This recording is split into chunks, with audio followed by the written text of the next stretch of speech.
Burnout with Gabbie Hanna. Hey guys, this is my friend Kyle. Welcome to Burnout.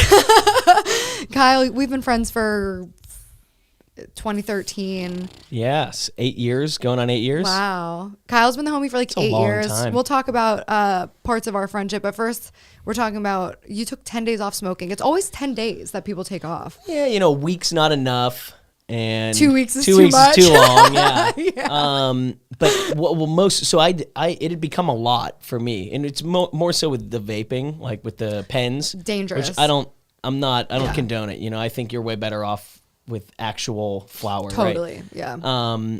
But I did the 10 days at the beginning of the year, and then what I did is I added a reward to it. So I'm allowed to smoke every single day in the evening if I want. This feels unhealthy.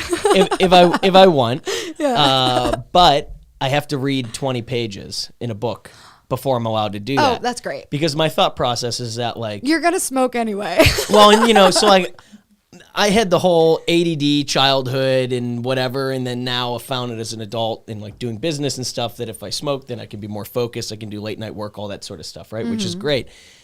But you also can't like just sit around and smoke weed and like not get stuff done. Of course. You know, so I feel Yeah. like if I want to be reading more, then the least I can do is read 20 pages in a book if I'm going to have the ability What are you to reading? smoke.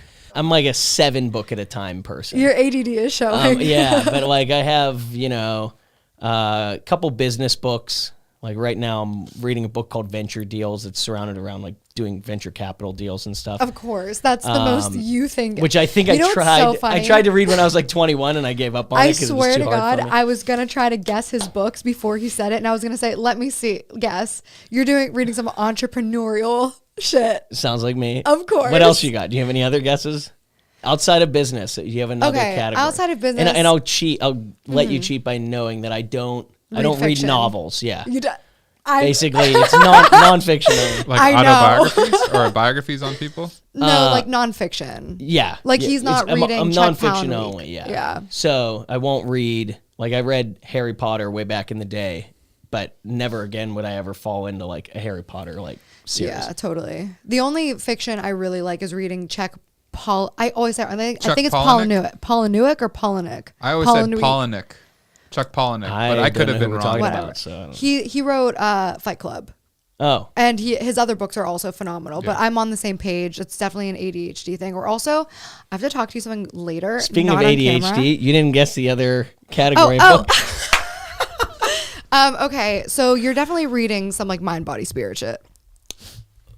A little bit, yeah. That Totally. exists. That exists. And is it like autobiographies? No, I would. That was his guess. I won't I pick would on you. listen to those if I was doing that. But the Totally. other thing that I'm reading a bunch of books on right now is basically like childhood development. Everything from pre-adolescence to adolescence to like. That's me as mind and wellness. So I'm gonna take Yeah. that. Okay. I'll give you that. I'll give you that. But yeah, there's. I just finished a book that my friend Susan McTavish Best referred me to because I was telling her about these adolescence books that I was reading, called Girls and Sex.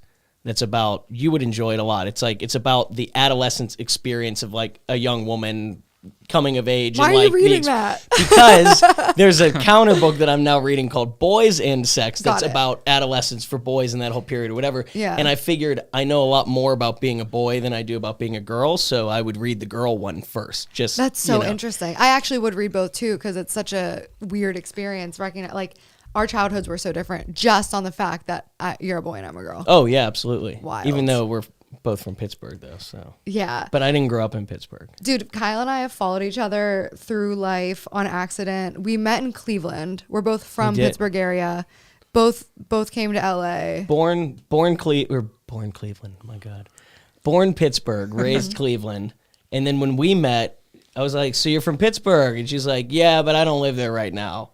I was in Cleveland. You were in Cleveland. Yeah. And I was like, "No way. That's where I used to live. Wait, And I I'm said, coming but I back. don't live there right now? Yeah, you were like, I don't live, like, I'm not in Pittsburgh anymore. And I was Yeah, like, I met you in Cleveland. Yeah, yeah. Oh, no, I met you on Twitter. We were We DMing met. on Twitter, yeah. And then you were when like, I was yeah. like, if you're in Cleveland, like, I'm going back to visit my family in 2 weeks. Let's hang out. How strange is that?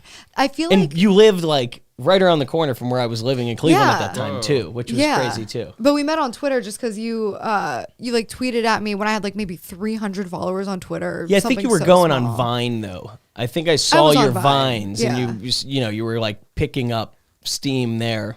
Do Yeah. people say picking up steam? They do. Oh, Yeah. Nice. That's good. Totally. Got me. They do.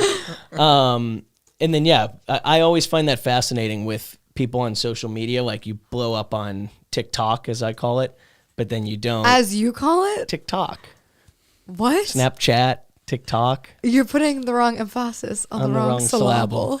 Oh, God. But, somebody has like 10 million TikTok followers, and then they have like 350 Yeah. on Instagram or whatever. I was really good at doing them all at once. Not anymore. But like I was good at individually growing my channels, but now I don't know how to grow anything. Except myself spiritually. There you go. No, What I just spiritual got tired books of are it. you reading?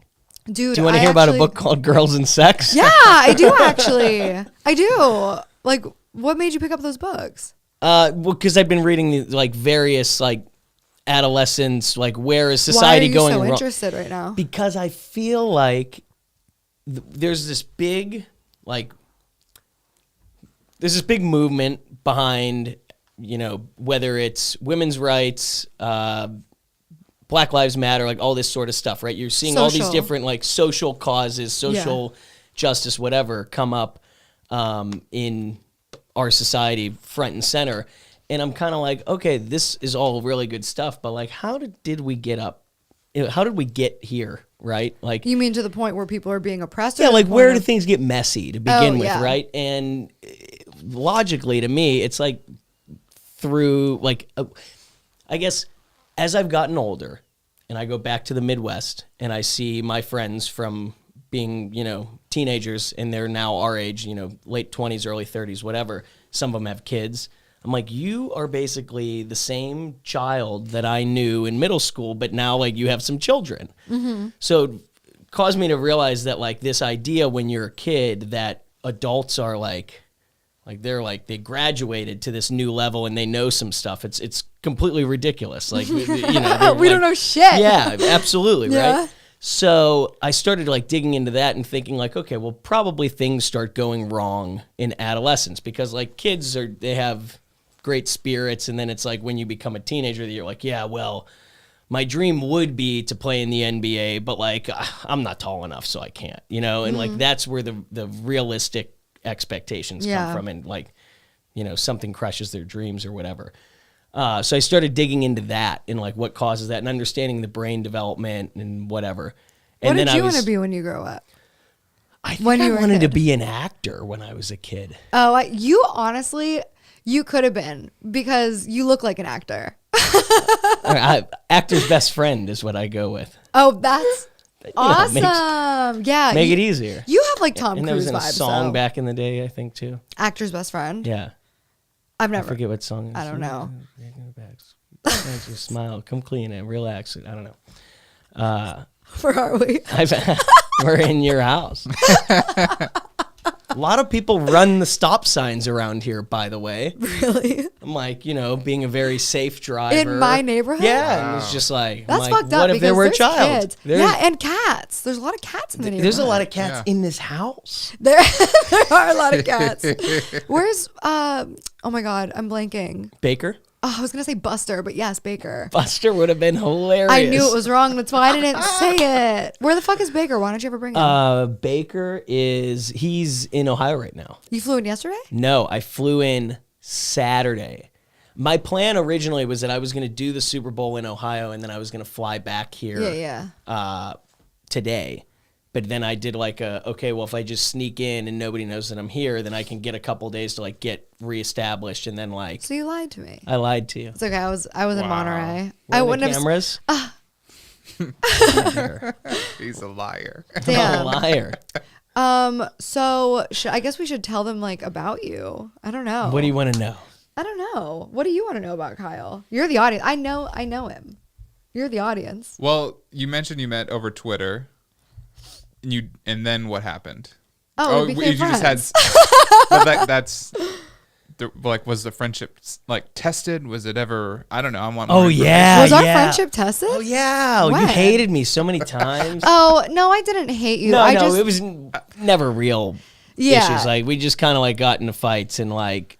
Here's the thing. We never even really fought. We did a couple times, but here's the real truth: is that in that period, early mid-20s and even late 20s, I would argue because we both said this to each other. Like we both had various like we're really blowing it as human beings. Yeah, periods, we just had to grow right? up. Yeah. And at certain times those occurred at the exact same time. So I didn't drink until I was like 20 and a half basically.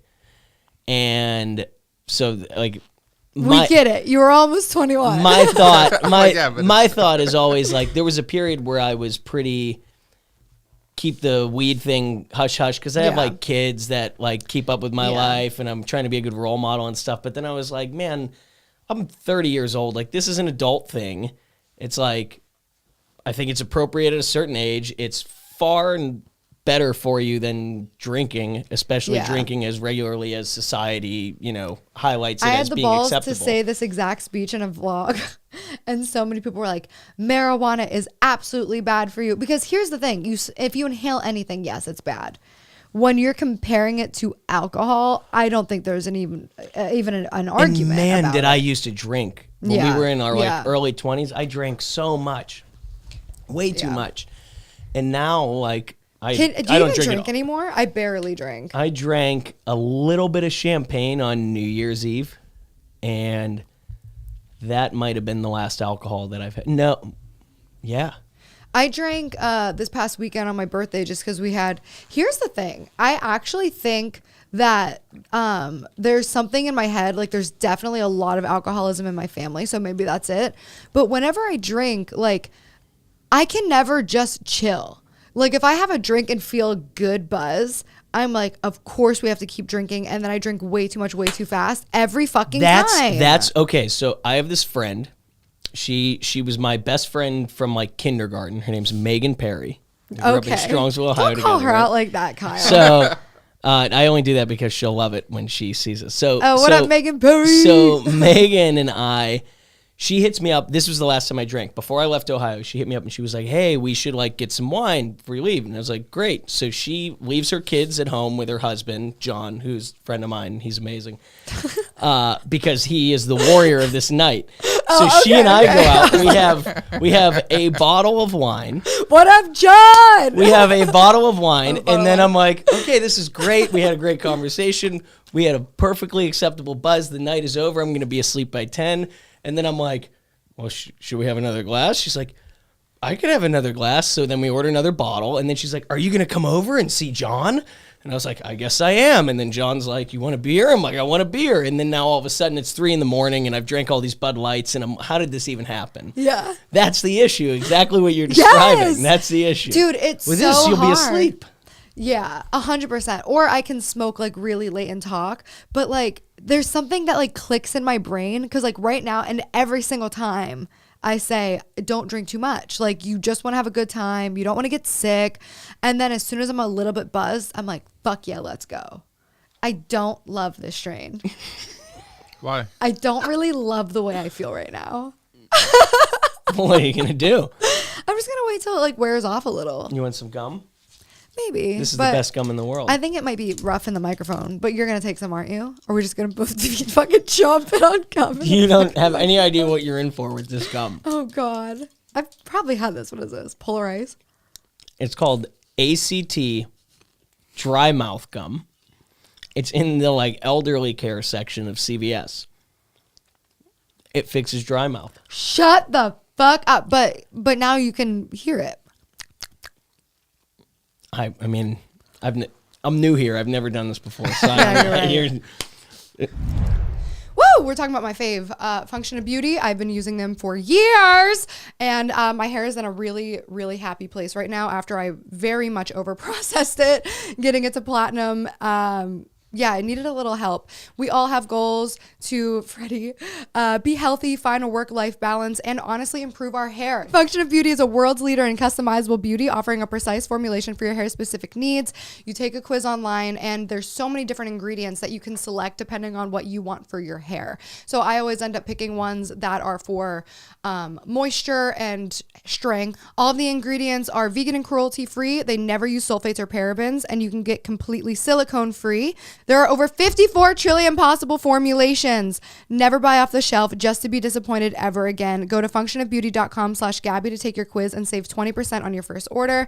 That applies to their full range of customized hair, skin, and body products. Go to functionofbeauty.com/Gabbie to let them know we sent you and get 20% off your order. That's functionofbeauty.com/Gabbie. I have to talk about Warby Parker. Listen, Peyton, though, actually just got the Home Try-On kit. He got 5. 2 of them I really liked. And then all you do is select out of the free Home Try-On kit your favorite pair. You send the rest back, and then you can fill the glasses that you like with your prescription. It's actually really amazing. I absolutely love what they do. And Peyton found some glasses that he really loves as well. I've been actually refusing to accept the fact that I needed a prescription for a really long time. So the glasses that I have that are Warby Parker are just blue light blockers. And I highly, highly recommend to anybody who gets Warby Parker, add the blue light. It will change your life. That was when I was wearing mine all the time, was just as strictly blue light blockers, and I cannot wait to have a pair of Warby Parker glasses with my actual prescription in them. All of their glasses are such quality, and also there's so many shapes and styles and colors. You can get lost on that website for a really, really long time. Try Warby Parker's free home try-on program. Order 5 pairs of glasses to try at home for free for 5 days. There's no obligations to buy. Ships free and includes a prepaid shipping return label that literally couldn't get easier. Try 5 pairs of glasses at home for free at warbyparker.com/Gabbie. You're actually a really cool person, though. Thank you. And that's why I want to have you on, because you're not just like my buddy. I mean, you are, of course. But hold on, I need to collect my thoughts. Well, you were saying you didn't like this strain of weed. This is why. Oh. Is this how the podcast is supposed to go? No, I normally smoke my strain and I'm like, good. This was freaking me out. This is a wild card. That was a wild card. And you know what? I knew that was a risk I was taking, but I did it. Oh, wow. Because I was like, I didn't even ask if that was indica sativa hybrid. I have no fucking idea. I almost was going to tell you, like, hey, by the way, this is like a panic attack sort of thing. Oh, my God. But then I was like, oh, she's a pro. Why would you give that to me? We're recording a podcast. What the fuck? Give me that, you psychopath. Are you like out of your mind? It's like it gives you. You gave me sativa! Do not. Do not long form podcasts on this. It gives you like like wakes up your mind a little bit. Bro, no, sativa's my nightmare. This was my bad for not asking. Can't you just like? We're in a different place now. You got CBD? Can you cancel it Why out? will it cancel it out? CBD takes sativa and it cancels it down to indica.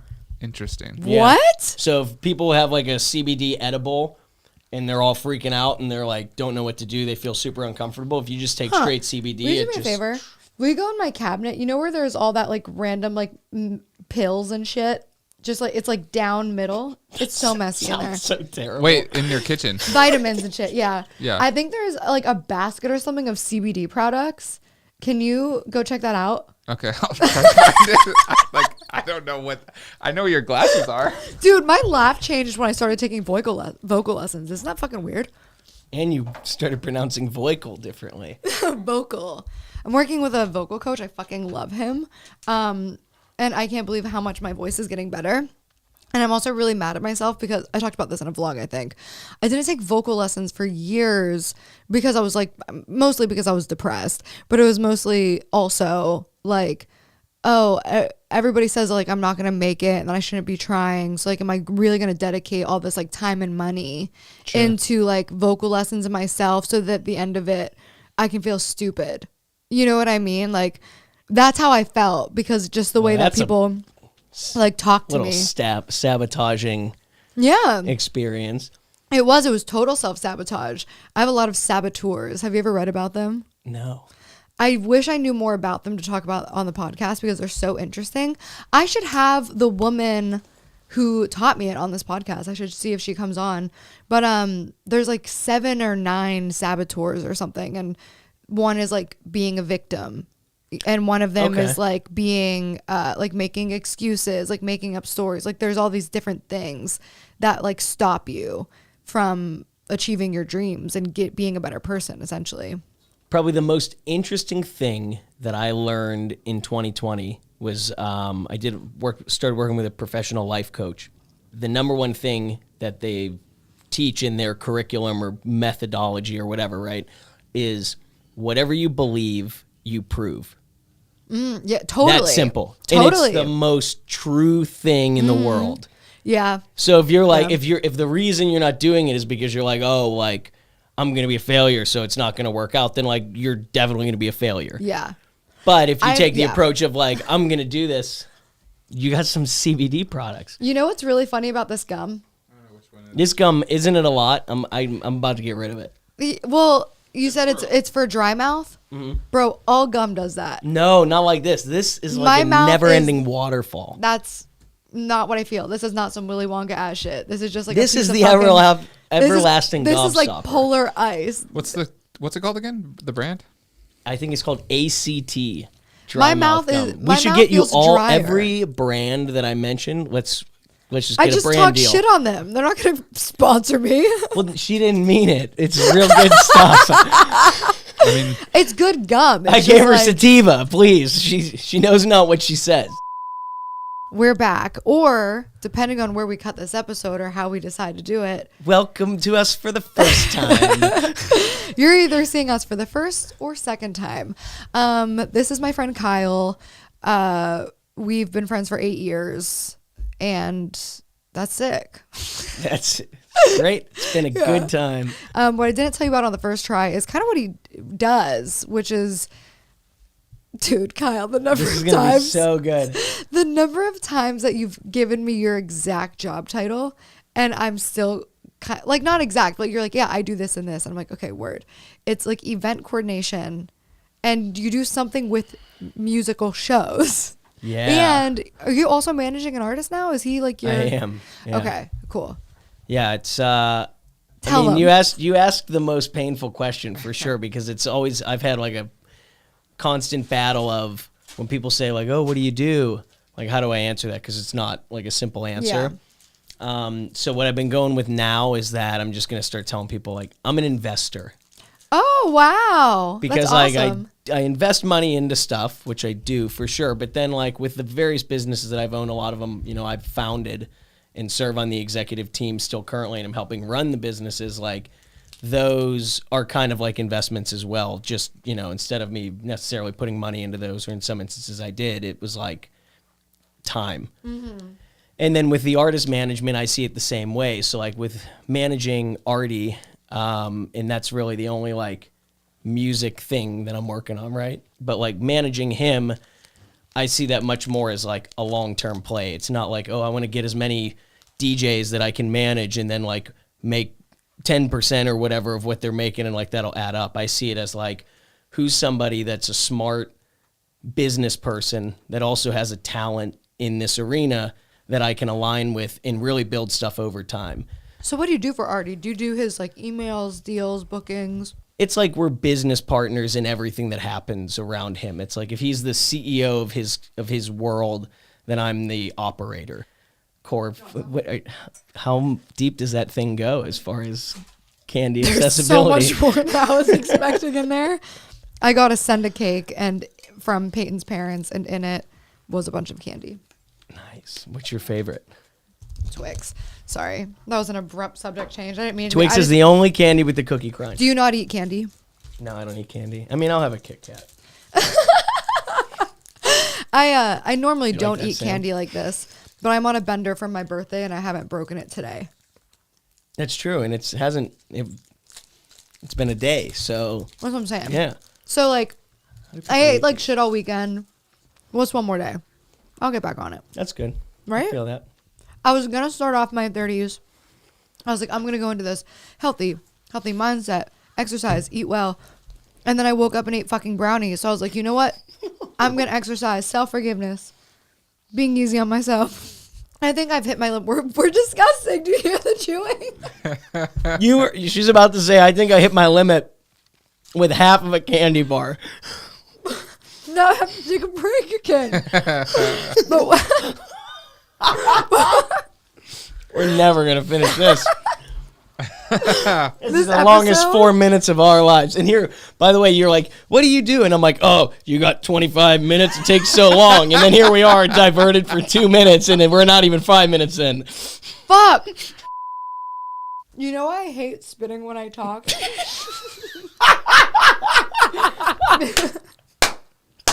That's the best question ever.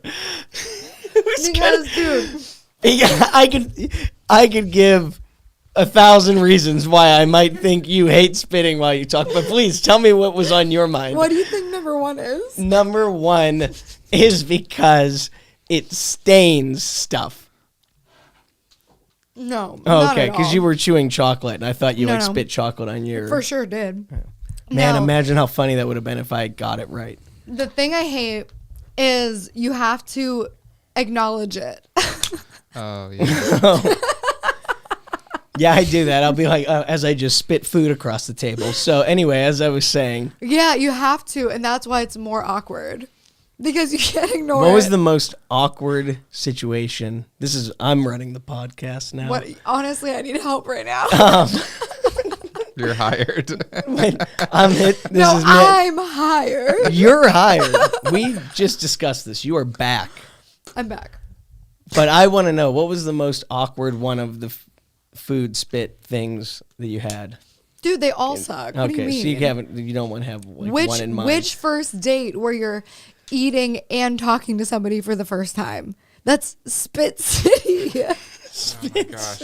That sucks. Yeah, I had pho for a first date once. No. It was such a mistake because you're just slurping everywhere. Oh, that's and a it's bad hot idea. and spicy too if you like put too much hot But sauce they on all it. are. What is a good food to eat on a date? Are there any? Name one. Michael Scott says soup. Why? Because it's quick. He said probably something light. Eating on first date sucks, guys. Can we stop doing it? I agree with that actually. My new thing is that I haven't tried this because I haven't gone on a date in my entire life basically, but my new thing is that I want to just try walks.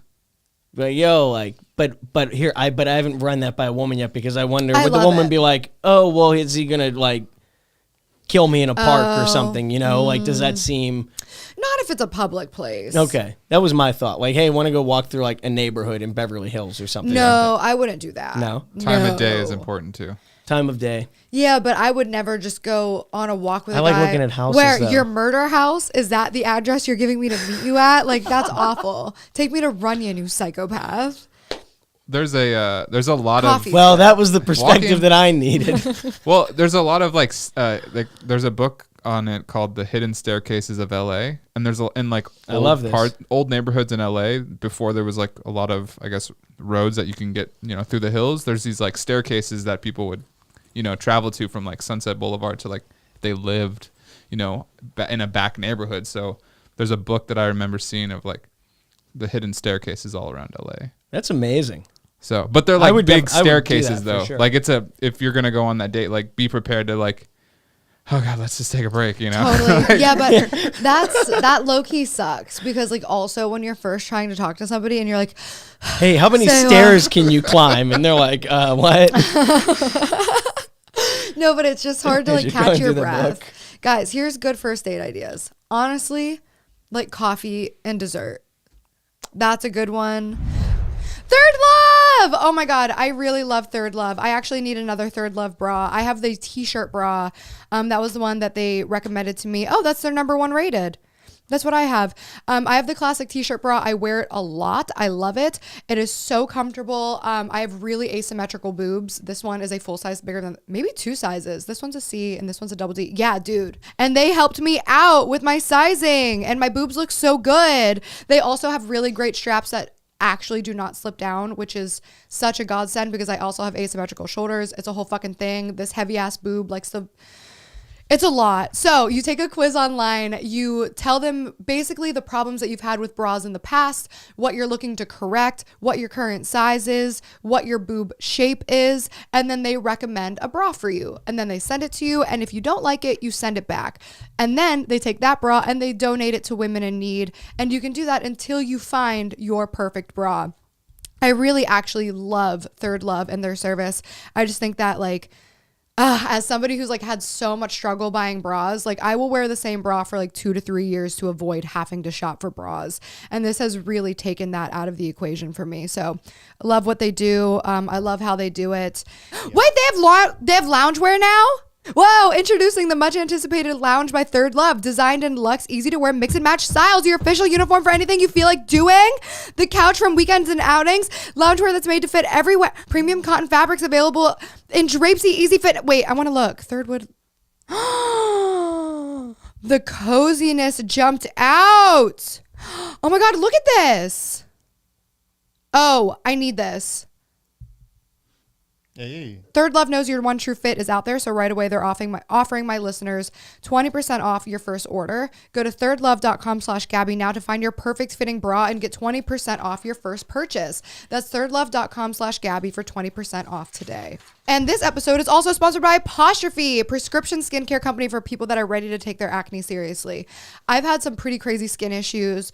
In COVID, that was actually when I first started trying to see somebody for my skin, and I wasn't able to because everything was closed. It was pretty much emergency only. But then I feel like we've all started kind of living our life under like, oh, we can totally do the first visit over Zoom. That is basically what they do. They let you talk to a dermatologist online, and then you can get a prescription online to try. They have both topical and ingestible treatments. I guess I should say oral medications is the right way to say that. Yeah. But yeah, acne's a bitch, especially adult acne. It hits some of us at the wrong time in life. But a lot of the products on there are like the top products. They leave your skin feeling great. If you're somebody who's been struggling with your acne and you have not found your answer yet, you might as well just give this a try. They're able to treat adult acne, reduce dark spots, improve your skin texture, and just help you gain some confidence back. So get $15 off your first visit with a board-certified dermatologist at apostrophe.com/Gabbie and use our code Gabbie. This code's only available to listeners. To get started, just go to apostrophe.com/Gabbie and click begin visit. Then use the code Gabbie at sign up and you'll get $15 off your dermatology visit. That's apostrophe.com/Gabbie and use code Gabbie to get your dermatology visit for $15 off. We thank Apostrophe for sponsoring this podcast. Here's a hot take. I actually love movie dates for the first date. I love it so much. And people don't do it because they're like, oh, like, what, you're just going to not get to know each other? Oh, it's so perfect for me because I hate small talk so much. And it's hard for me to like talk to anybody about just random shit. Good icebreaker. Because then you can talk on a second date. And then but then you get to know it. You like have the acquaintance at that point. Well, you have like the physical, like, do I like sitting next to this person? What's that feel like? I'm like a big, like, I guess I don't know what type of person that is, but I love knowing, like, are you comfortable? Yeah. Can you? Yeah. The energy, there's a lot. Yeah. Like, is it chill? Like, are we just chilling? Pete and I went on a movie date, like, maybe like our fourth date, and it was just so nice and like easy, and I was like, oh God, yeah, for sure, love this guy, like this is it.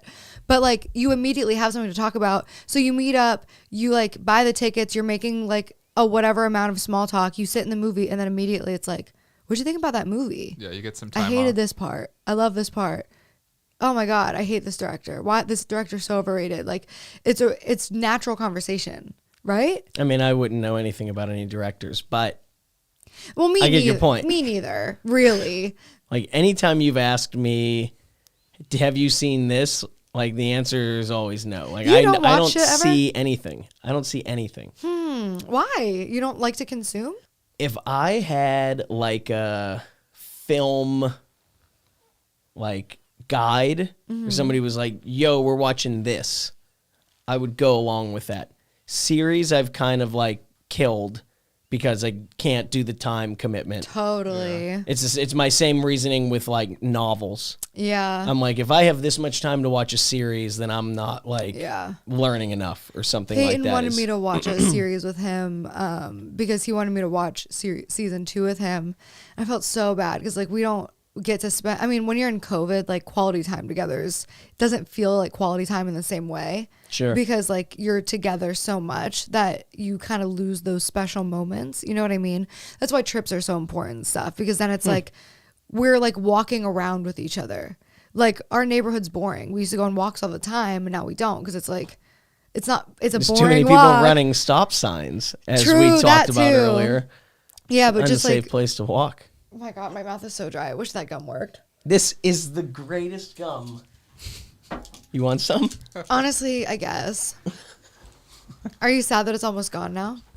I mean, I got more somewhere. Were we talking about anything important or probably not? Movie dates. Good Oh. idea for. Oh, that's all I wanted to say. You also see if it's a comedy. Like, do you have the same sense of humor? Like, if I remember being on a date Oh my and I God, was the yeah. only one laughing at these jokes, and I'm like, what the? Is there something wrong with me? Like, she's not laughing at any of this. What movie? I Don't can't- pretend like you don't know. If you don't know, make it up. Give me a movie. I think it was like Jojo Rabbit. Oh, you liked Jojo Rabbit? Yeah, there's a lot of like sketchy humor in it. I don't know what that is. He hasn't seen it. I don't have the slightest idea what that is. It's really slapstick, I right? think- Kind of. Yeah. I mean, it's like really, it's like a Monty Python type movie. Sorry, I didn't mean to rag on you for that. No, but I did Hey, do that won an Oscar or was nominated. I think or the Oscars? yeah. Yeah, it did. Yeah, so like a lot of people liked it. You're not alone. Thank you. I did not like it. Unless that director ever wants to work with me in the future, in which case, You do love it. In which case, I love it. your work. It was fine. I think I was so excited by the previews. I think I was just let down by the actual movie. Yeah. Yeah. You know what movie's banging? Have you No. seen The Pianist? Obviously not. What movies have you seen? Let's start there. I'm really big on Twister. Are you being serious? I can quote pretty much the whole movie, Yeah. so I've people never about me will heard know What that. that. a great Wow. cast. Great cast. Who's in it? I don't think Everybody. I don't think anybody has ever really called attention to that, but it's true. Philip Seymour Hoffman. For sure, Dusty. Dusty Man's been chasing with us ever since we started. Wow. What else? I love Forrest Gump. That's a good one. Wait, The Shawshank Redemption. when was the last time you've seen a movie? Like in the theater. Oh, you know what? When I was in Ohio, a bunch of my friends, we've rented out a movie theater, like, because they do like the COVID thing or whatever, and they can only do 10 people in a theater because Wow. of COVID regulations. So then you can rent the whole theater for like $150. Oh, wow. And then you can take as big of a group as you want because you're all Oh. bubbled. Oh, wow. So we did that and like took the kids and whatever. We did Wonder Woman. So it was like me, my business partners, their families, whatever. I think there were 15 of us or something. And we did Wonder Woman. And I was like, oh, okay, cool. Like, this is a movie. Like, movies are great. And actually, at that point, I was like, movie date might be a good thing. You know? So, wait, why don't you see movies? You just don't have time? I mean, everybody has time to do anything, right? Like, Yeah. it's just, so the answer is I don't prioritize it, is the real answer. But Yeah, you do other shit in your free time. yeah, I don't know. It's just because here's where it goes. I think, man, movie would be good right now. And I'm like, but it's so long. But then I could watch like 4 rerun episodes of The Office, and that's the same 2 hours, you know? Yeah. So it's, I don't, it And just you seems like the prefer to commitment. And then rewatch. with movies, I feel like I can't multitask. Totally. You know, because I don't believe that multitasking is really a thing. So it's like if you're doing something else, you're not really absorbing what's happening there at that point. Yeah. So if I'm going to commit to watching a film, then it's like I'm going to watch it. Yeah. And then that means not looking at the phone, That makes total not playing with sense. the dog. Dude, I've gotten to season like 6 of shows and not known what the characters look like because Yes, I'm just that was me with Game of listening. Thrones. It's kind of like an audiobook, I guess, because I'll be like painting or like illustrating or something.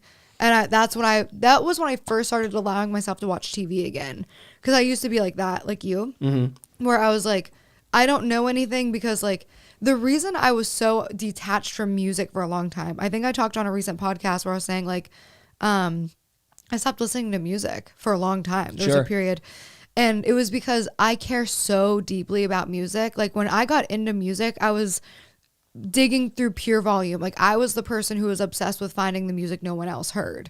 And like that was fun for me because mainstream music, this was before like we were still using LimeWire. You know what I mean? Like it was hard to access and cool see, music. that's the person that I like.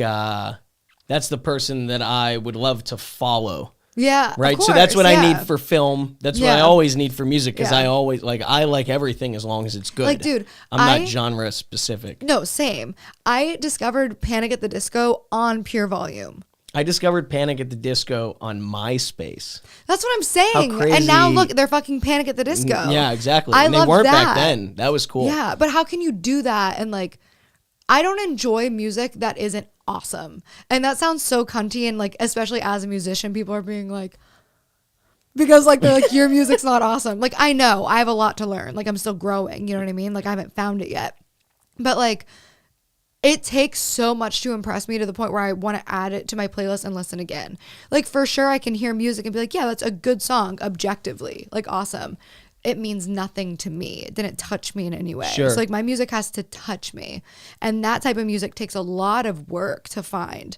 So like I'm not going to listen to a bunch of shitty music trying to find the one song that makes me happy. So I just didn't. I just listened to the same like albums that I already knew I loved and that was it. Yeah, I mean that's the thing. Steve Jobs has some quote about it from forever ago. There's like the thing with creativity is sometimes, you know, you do it and you nail it right away. Like sometimes you go and you put like an hour into a song and it's a masterpiece. Mm-hmm. Another time you put like 5 years into it and it just doesn't feel quite right. Like you can't, it can't be, I'm there right now. Ugh. You know, it can't be set to a certain timeline. It just kind of has to flow the way that it flows. I'm at a point right now when I get my demos back, like I love the demo so much. And then I'll send it to like get mixed. And then like, I don't like it as much. And then it becomes a thing where like, I always love my demos because I kind of work on my demos until they're at a point where I'm like, I like this. So there's a book, Serving the Servant. It was written by Danny Goldberg, who was Kurt Cobain or Nirvana's manager. And it was about the whole Nirvana story essentially. And there's a whole breakdown where Kurt Cobain essentially had that issue with Nevermind, I think, which was their first studio album. And it got mixed by like a big record label, you know, studio mixer. And it just didn't have the same like feel to it, you know, it wasn't raw enough. And I think they did something like that. I'm probably butchering the story as I recount it because it's been a while since I read the book. But they talk about how they stripped back and they got a different mixer that was like from punk, and then it gave it that feel, you know, that they were going for. I'll have to play you a couple of my new ones. So I want to show you. I want to show you what I'm talking about. And it's not they're not bad mixes. Like that's not it at all. Because like the mixer's really good. Like I hired them because I love their work. You know what I mean? Like, but it's just I don't know. I think it's about the feeling. Yeah, it's about the feeling, and that's hard to like capture when it's your own art. Mm-hmm. I'd love to at some point get into production, but I know that once I get in it, like everything else is dead. Like there's no podcast, there's no social media, there's no painting, there's nothing else that makes me happy, because like that's gonna be a beast that I'm gonna fucking like attack. Sure. You know what I mean? And that's gonna be fun. That's gonna be a fun long-term play. Yeah. Oh yeah. I mean, I've if anytime that I'm in the studio with Artie watching him make music, it's crazy because he works so fast, and the way that he moves stuff around and then records this thing and then moves that and then like turns on some sound and then mixes it down or whatever. Mm-hmm. It's like a lot to follow. And I've said, hey, one day, you know, probably this will happen when I'm like 70 or something. I'm like, one day when we just have some free time, can we sit down and like when you're 70. you work through me? Like I sit at the computer and you tell me what to do, because I would love to understand what it takes to actually like make this song. Yeah. And if I do it myself, which will be a real pain to have to teach for him, right? Yeah. It's like if I do it myself, then like I could conceivably continue to figure this out. Do you know Landon Tours?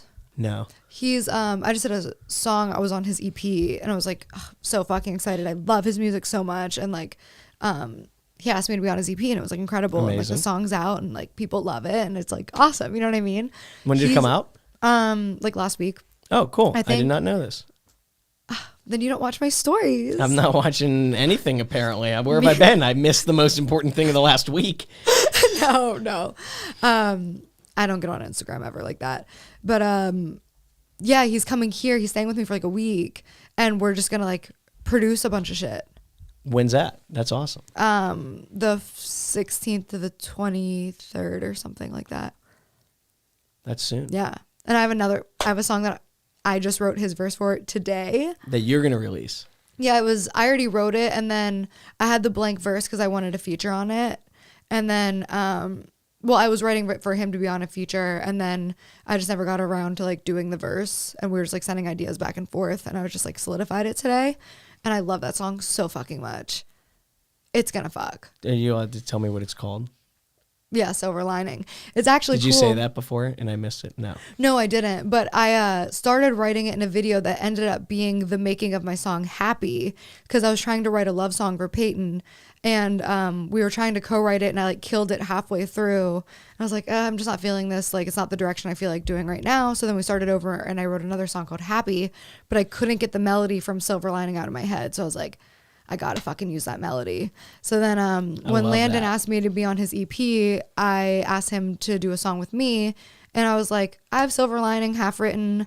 It would be a great opportunity to collaborate because we can write it together, and it fucks. What do you do when you come up with a melody? Like it, because I assume it will happen at any time, anywhere, right? Yeah.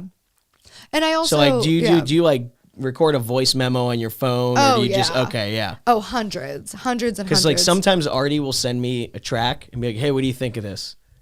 And I'll play it. I'll be like, I love this. This is amazing. I love this melody. And he'll be like, oh, thanks. I came up with it while I was peeing. So, I figured I better like lay it down real quick. Yeah.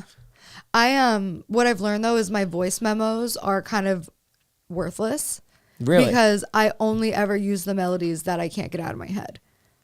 Oh, that's cool. Yeah. The other ones are cool. They sound sonically pleasing, but if I don't remember it so much and I wrote it that I have to make a voice memo, is it really that good? Yeah. That's the silence. No, I was just thinking. I was thinking of a very pertinent quote, but I was like, I can't say it because I don't know that they would want me to repeat it. Oh, that was the point. Who was it? I'll tell you later. Tell me now. I want to know. Text me. It's nothing. It's nobody that you're gonna find interesting. Did you used to do that in high school? What? That's probably kind of a girly thing to do, or maybe specifically. Tell me now. Text me. No, like if we were like in school, like I can't tell you right now. I'd be like, text me, and then you text I don't the think thing I ever you can't did say that out loud because you don't want anyone to overhear you. I just recently started playing a PlayStation again, and I'm like, this is a whole different. It's like being on a computer, but different. Yeah.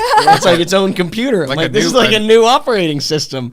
The new one, a new PlayStation. Well, I mean, but PlayStation in general, because I haven't been playing it. But yes, PS5, and I was just like, this is like, you gotta have an account. It's like a different form of the internet that I haven't been paying a lot of attention to for quite a while. I love it. Really? I love video games in general, but I have this thing where like, if I spend too much time on a single thing, it leaves me feeling like I am a delinquent because I spent, even if it's productive. So like if I play a video game for 4 hours, I'll be like, you should have been mowing the lawn. When I figure out like a weird trait that I do, I like ask myself like, why do you feel that way? When did you start feeling that way? And then sometimes I realize that like for that, I mean, I'm going to make up a hypothetical situation. I'm not saying what your life was. But like if you were a kid who was always doing chores and like that was a big part of your life. Mm-hmm. And then you spent all day cleaning the kitchen and then your mom came home and she said, why didn't you do the bathroom? You know what I mean? Sure. Like if you were in that type of situation, maybe that's why as an adult you would feel bad doing one thing for too long or feeling whatever. Yeah, so I definitely ask myself that on a myriad of levels, and I tell like anybody younger than me on this topic, I always say like the why is so important. Like you have to focus on, like you have to ask yourself that in all aspects of life, right? But for this, I found that the figuring out the why is sometimes very difficult. So as long as I can attach it to something positive, like I go like, I just feel a lot better when I'm being productive, whatever my definition of productive is. Then I know that it's a good thing. Why is your definition of productive that? Because like my this was the reason I asked. Okay. Because when I'm kind of the opposite, I get very, very, very hyper fixated. So when I decided I wanted to paint, like I spent 6 days morning to night painting, and I told myself, this is part of being an artist, is like exploring your creativity when you want to. So I never feel bad about like, right now I'm focusing on vlogs because it's bringing me a lot of joy and I'm really enjoying like the art that I'm putting out. So like the type of vlog that I've been doing is to me very like personal and diary and like artistic. Like to me, that's art. I'm making like tiny episodes of my life. I'm making a documentary of me. Sure. So like took that time, felt really passionate about that. Didn't feel bad about not doing anything with music right then, or found a way to work my music into the content that I was making. I mean, that's kind of how I've run my whole life. Like I never have a working, not working thing. It's just always working or always not working sort of thing. Mm-hmm. It's like at any point in time, something can become work and then I'm working and then I'm not anymore, you know? So there is no on off, no like work-life balance thing. It's just kind of always flowing. But I still need to like follow the creative parts of business. Which ones do you want to know about? You tell me all the time. And well, so I guess hard. most relevant is I the ones when you met me like throughout the few years. Yeah, I mean, my two staple companies are Production Club and Fat Mojo. Production Club is, I own it with 3 other guys, Corey, Vivek, and Miguel. It's the 4 of us. We founded it in 2012. And that does large show event production. And then on the other side, we do like shows. So tour productions, visuals, lighting design, stage design, all that sort of stuff. And we kind of came up in dance music. So we did Skrillex from the very beginning, you know, his Coachella performance, the spaceship, all that sort of stuff. That's what I always tell people when I say your name, but I didn't know if you like openly like, yeah, like Skrillex is my client. Like I didn't know it was like confidential. No, yeah. But that's how I always explain what you do. I was like, he owns like a production company that does like big events like Skrillex shows and festivals. So we did Skrillex and Zed, and then we did all the Jack U stuff, and then we started working with the Chainsmokers, and then, you know, we're now kind of dabbling outside of just the dance music world. But most notably, we just produced the team introductions at the Super Bowl yesterday. Oh, cool. So like the part where the players ran out onto the field and there's like, you know, CO2 shooting off and lighting things and like, you know, visuals on little LED walls and stuff, or LED panels. We did all that. That's so fucking we had awesome. Team down there, you know, working long hours. And that's Production Club. That's Production Club. And what's Fat Mojo? Fat Mojo is a consumer products company. Primarily, we focus on toys. Got it. So, like right now, there's a game called Piggy. That's a huge game on Roblox. And we're doing like a whole program of toys that are on shelves in Walmart and Target and a whole bunch of stuff like that. You've told me this when we first met, but I feel like it's the question, ooh, I love this, because whenever I see like companies like that are so like niche, you know what I mean? Like toys for video games. Like who's the guy who was like, I'm going to start a company making toys for video games?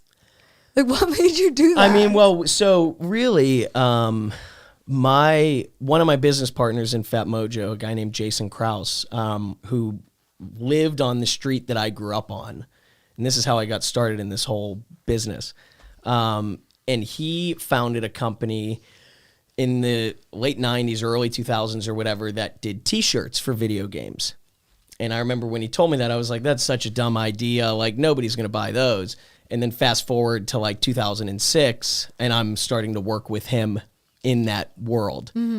So, and this is at the time when video games were first becoming a thing. And I remember when we would try and go get. What year is that? This is like 2007 is when they're starting to cross over into mainstream. We did, T-shirts for World of Warcraft that were in Hot Topic and stuff like that. And when we would go out and try and get new licenses to make T-shirts, our selling point was like, video games are bringing in or making more money than Hollywood. And people were like, really? Like, these video games are bigger than movies? And we're like, yeah, can you believe that? Like, obviously.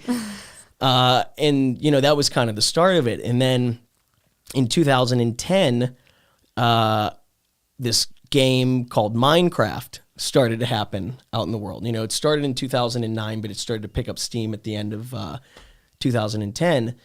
And we got the license to do all the Minecraft stuff. Did they want to license their stuff to your company, like these video games? Like, were they interested, or how hard were they? Like, we don't need this. We sell our games. Some of them. But the way that you look at it is that he got one that matters though. Yeah, we've been fortunate enough to have a few that have mattered. Who were the other ones?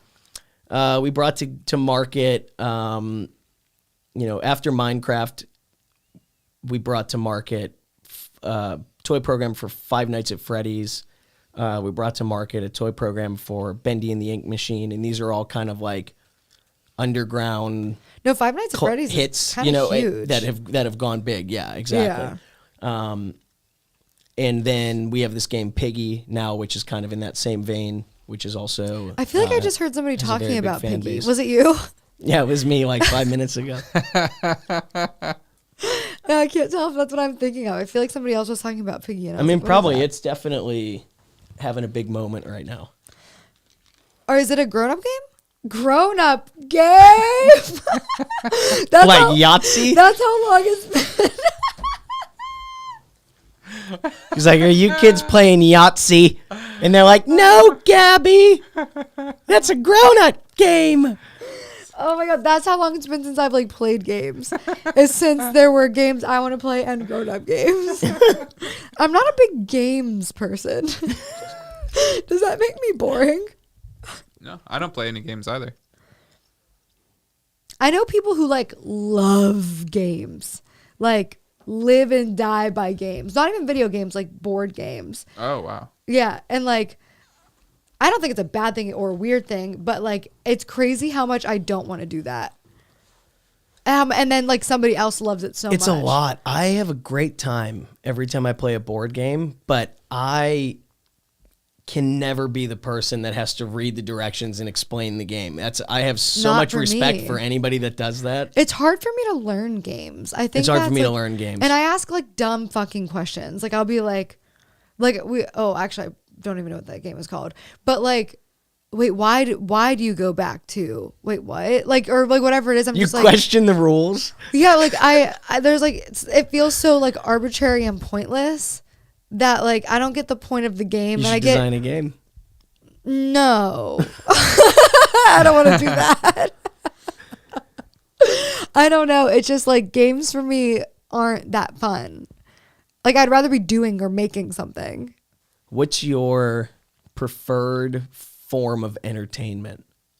I love talking to people a lot. That's good. And that's a good one. That's entertaining to me. And creating stuff is entertainment for me.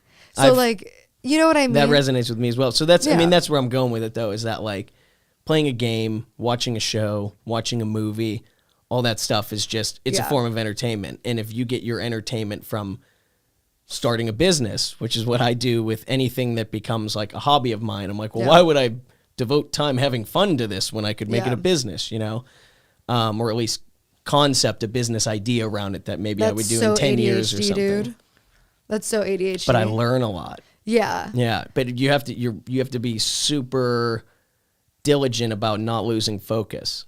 Because you're right. If you I'm going to follow this bright thing, and then you have all this important stuff over here that you start neglecting. Yeah, there's a balance. That's the importance and that's art. in between the two. It is. But that's like also, we're on different tracks right now. This is sometimes the problem with like smoking and talking is like, and ADHD is, as you were saying that, I was like, dude, like it's people, I hate when people abuse the word ADHD, and I hate to be that person, but like real ADHD is so hard because so much of it is over planning, creating so many ideas that you can't possibly keep up with them, and then hating yourself because you set this unrealistic expectation for yourself and you fail. Sure. And like that is such a huge component of ADHD, like hyperfixation, like painting for 6 days straight when I have other shit to be doing. My back hurts, like my neck hurts. I'm not even having fun anymore, but I have to do this because I have to see if there's a venture here. I have to see if it means something. Like that's ADHD. It consumes your whole life. It's leaving food on the stove. It's your house getting messy because you can't get around to it. It's not taking care of yourself because other things take precedent over your health. Like real ADHD, not fake ADHD, sucks. And you have real ADHD though. I know you do. Yeah, well, I never had any sort of diagnosis until I was an adult. Yeah. And then and they said, you know, like you have ADD with, you know, not crazy high hyperactivity, but some hyperactivity. And I was like, okay, well, a lot of stuff makes sense, right? But what was interesting is that what the doctor said is he said, you know, when he got an understanding of everything that I do, he said it's pretty rare that somebody would be able to go out and just go be productive. And I don't know if to me, this is what I would call an excuse, right? And then I would hope that this was incorrect. But he said it's rare that without structure, somebody would be able to go be productive with these circumstances, because you need somebody breathing down your neck that says, get this done. It, you know, sets that kind of structure into your life to like, you know, force you to get your stuff done and not leave food on the stove and all that sort of stuff. But like, did your mind ever create like I was an entrepreneur in the way that like YouTube was a business, like everything that I was doing was a business. So like I set my own structure to the point where I was having, and this is what we were talking about earlier that we'll talk about more later, like these OCD obsessions of like, I have to post like literally to the fucking minute. And if I don't, because an upload's taking too long or a brand didn't approve something in time, like full blown fucking screaming, sobbing, hyperventilating meltdowns of OCD. Completely illogical. Obviously, if my video goes up 3 seconds late, 10 minutes late, 5 hours late, a day late, like the world is going to be fine. But to my head, it was like, which is like, OCD. Wait, there was a place. Where was I going with it? Hold on. Where were we? Fake OCD or fake ADHD versus real. No, it was after that. I think we lost it. It's fine. No. Are you still trying? No, I'm waiting for you to talk. Wait, but how did you get over it? Get over what? The like freaking out if your videos weren't out at the same. That's a whole other thing. By the way, I was actually going to advocate for.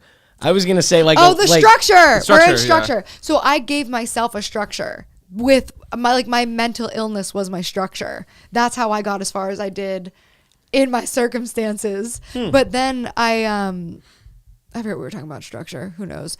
I'm just coming to terms with like how bad my OCD was for a long time. Oh, structure. That's why still to this day, I cannot work out without a trainer. And I can... But I really prefer not to, because at some point in time, I'm going to hit the point where I'm like, well, 7 crunches is enough for today. You know, like, I'm like, I won't 10 even is, start. I don't need, you know. Yeah, I'll start. Like, I'll still get the workouts. I take more vocal lessons than is really necessary a week, because I won't practice without him. Okay, yeah, I'm with you on that. I won't do that. Yeah. Like I've gotten like physical therapy in the past, and I've been like, can we just schedule as many appointments as I need to be doing this per week, because I'm not going to do the exercises at home. Yeah. They're like, well, it only takes 10 minutes and it's this band. I'm like, I'm just not going to do it. That's not normal. Is it not? Like, I feel like think most people do that. I don't know. I feel like most people work out on their own. TBH. Yeah. I literally can't. And like, I know that people might be watching this being like, wow, look at this like entitled, spoiled person.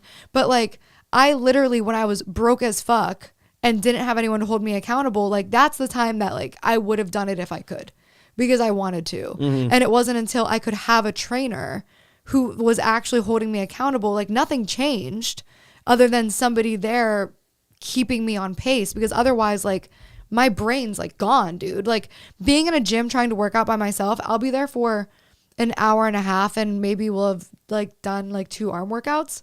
Like I just can't do it. Because then my brain's like, oh fuck, on my phone, I forgot that I have to do this thing. Even if you like set that boundary where like I'm not going to touch my phone, I'm going to fucking touch my phone. If I'm with a trainer for an hour and he's like, do it, I'm like, okay. Oh yeah, see, I'm pretty good about just not. If I'm working out alone, then I have the workout on the phone, you know. So I'm looking at the phone. But yeah, I'm pretty good at just not looking at the phone. Good for you, dude. If I'm working out. I think it's because I don't like working out. It's not fun. I'm trying to get to the point. I don't think I like the phone. I don't know if I know that I don't like the phone or not. But I'm trying to get to the point, and this will probably never happen, where I can just be okay with not looking at the phone for like 2 days. But then I'm always worried, like, well, but what if like my old neighbor from back home dies? That's why I don't. Then how am I gonna find out? You know, like as if that's like. I thought you were gonna say a work thing.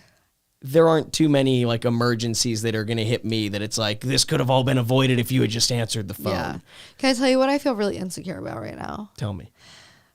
I know that I'm not being a very good conversationalist right now, and it's making me feel bad. I think it's great. Are you sure? Yeah. Because it feels like I feel like I'm waiting because I'm having a really hard time focusing because that weed fucked me up. The other weed kind of leveled it out, but that weed fucked me up. Like I feel like I'm waiting for you to stop talking and then I talk, as opposed to talking with you. That's how I feel right now, and that's not us. Well, then just start talking. No, I am talking. I'm talking too much. Oh. Don't you feel like I'm talking too much? Don't you feel like I'm talking too much? No, I don't think so.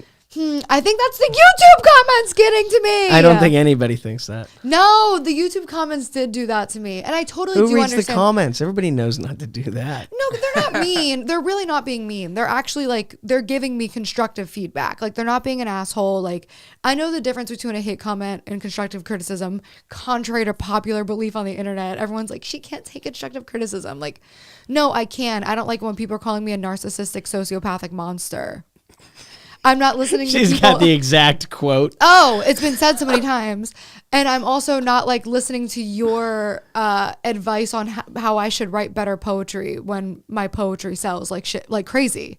I almost said like shit, like a good thing, but I was like, no, it sounds bad. I was like, no, my poetry sells so fucking well outside of my audience. Can you imagine if you had said shit? I know. That would have been hilarious. I know. We would have been like, okay, great accomplishment. Selling like shit. Listen, my poetry sells like shit. Yeah, I'm not going to take your advice, but I've sold 3 poems. Poems, not even books, poems. I didn't think about what you were supposed to sell. Fuck. You think I'm selling 1 poem? Honestly, my book is 1 poem. Yo, can you imagine if you're like in New York and somebody goes like, you're in the subway and they're like, excuse me, ma'am, would you like to buy a poem? What the fuck? You're weird. Your head's in a weird place. Someone's done that to me. They tried to sell you a singular poem. Tried to sell me a single poem. Like a mixtape? Yeah. Sir, please buy this and read my poem. I didn't buy the poem, by the way, if you guys are wondering. I'm happy that you I was like, brought sorry, that back up because I was just about to. Guys, how much was it selling for? Do you remember? It was affordable. I just. He's like, what's affordable? It didn't. I don't know. I didn't have to put it on layaway. $10. It was more of like a suggested donation for like his art. I mean, he was gonna write the poem to me. He was gonna write the poem to me.